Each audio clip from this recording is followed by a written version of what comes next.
Hey man, I'm back. You know, I'm in somebody else's place, so if the layout looks a little different, that's why. But I had to tap in with more of this absolute Dragon Ball stuff, man. And it's been hard thinking on how I want to do this. But anyway, I'm gonna show y'all the origin. So this is gonna be the origin story of how the absolute Dragon Ball universe was created. Okay. So, the ruined sky above the battlefield had become a swirling sea of white and blue, a nebula born of a single mortal's universal request for energy. Goku stood in the sky with his arms stretched wide towards the sky, the weight of the entire universe gathering in his open palms. The universal spirit bomb was a living, humming chorus of every soul that had shared a piece of themselves for the Genki Dama. Energy streamed down from distant stars, from Namek, Earth, like the quiet prayers of countless planets that would likely never even know the name of the child who had once fished in the rural waters of Mount Paozu. And then Goku launched the living sphere of energy at Omega Shenron. The attacks glow, pressed against Omega Shenron's corrosive aura like a new dawn erasing a night terror, and the Shadow Dragon's crimson eyes widen with fear. Omega Shenron roared and thrust his hands upward, catching the descending sphere of purified ki. The black fingernails from his pale fingers sank in its surface, and he braced every sinew of his corrupted body to resist the spirit bomb itself. But the instant he made contact with it, a truth colder than the void between galaxies shot through him. This was not power he could withstand. This was not an attack that could be negated or avoided. It was like the condensed will of existence itself was rejecting him violently, and it was pushing forward with the patience of a collapsing star. Cracks splintered across his pale skin. He was a darkness trying to stop a sunrise, and in that final crystalline moment, Omega Shenron understood that he was about to perish.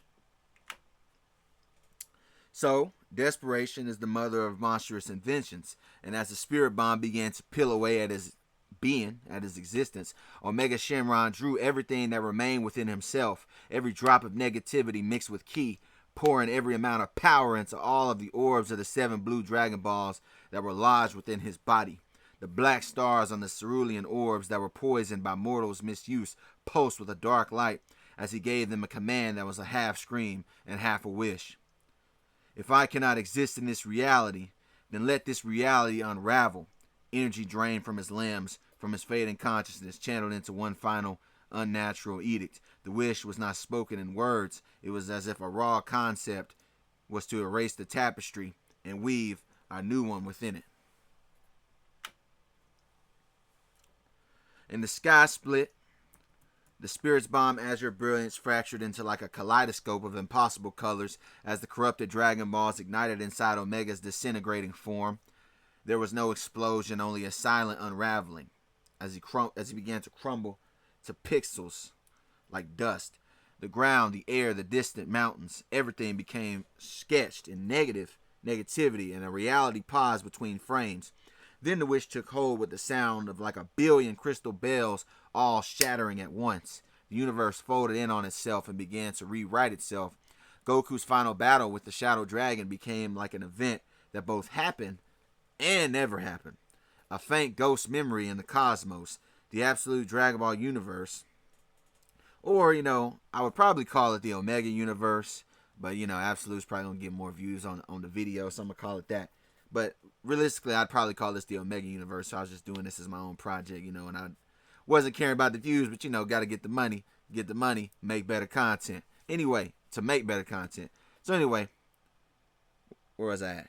My bad. A faint ghost memory in the cosmos, the absolute Dragon Ball universe, right? Snapped into existence. A reality forged from Omega Shenron's dying will. Really his dying wish. Where the corrupted ores were not weapons to be cleansed, but the very pillars of his new creation. Somewhere in a new timeline, the 7 balls glowed a deep, malevolent blue and shot across the void of space.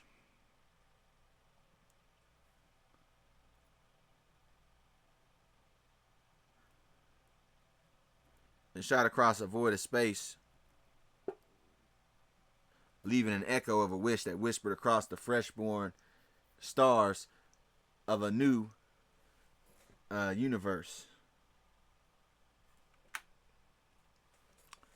The new reality did not simply replace the old, it's like it bled into the cracks of what once was, filling the molds of familiar souls with unfamiliar lives. The echo of Amelia Shenron's spiteful wish seeded into the fabric of creation, and wrinkled across the universe and settled into the bones of every mortal that had ever drawn breath in the old universe. They were born in like an altered world, completely unaware that pieces of themselves had been almost like surgically removed by the scalpel of a corrupted dragon's wheel. The tapestry had been rewoven, and in the reweaving, certain threads were pulled loose, certain colors bled dry. It was like a universe that was built on absences. All right, and that's the origin story of the absolute Dragon Ball universe. So that's the origin story. The reason I went with this angle is for those of you that's familiar with how the absolute DC universe was created, basically Darkseid, he created it. Darkseid, he was into it with the Justice League. I ain't gonna, y'all can look it all up for all the details. But basically, Darkseid created the absolute universe, and within the absolute universe, it changed. It got rid of aspects of characters. Like for example, Batman, he lost his money, right? Superman, he was actually raised on Krypton, and he wasn't raised by the Kents, right? And he's also given a suit of armor and stuff, which is why in this universe I'm giving Goku the suit of armor, because we know Goku is inspired by Superman. I'm keeping that going with that too. We got Tien raised with Master Roshi instead of Shen, I think was the dude's name. We got Bulma. Bulma lost her money, right? And a civil war happened on Earth because Goku wasn't there. She lost an arm and a leg, all that type of stuff. We're going to get into that later, whenever I drop the actual first episode. But let me know what y'all think about that. Like I said, man, if things look a little different, it's because I'm not at my crib, all right? I'm off somewhere. But I wanted to get this to y'all because I've been going a week. And, I like to stay on stuff. Let me know what y'all think in the comments, as always, man. Also, I'm going to post something on my community page. I got a depiction of Absolute Frieza, and I don't know what y'all think about what he should look like. But I think he looked kind of cool. I got his first form. And I think I'm also going to do videos on every Absolute character in their origins, like Absolute Vegeta, which I'm going to have that a grimy, vile-ass dude. Absolute Frieza, he's going to look monstrous, you know what I'm saying? I got a lot of ideas, man. Anyway, y'all let me know what y'all think. And put in the comments any absolute ideas y'all got. I saw somebody's comments about Ox King, and that was kind of cool. And I saw someone's comment about Chi-Chi. I like that, too.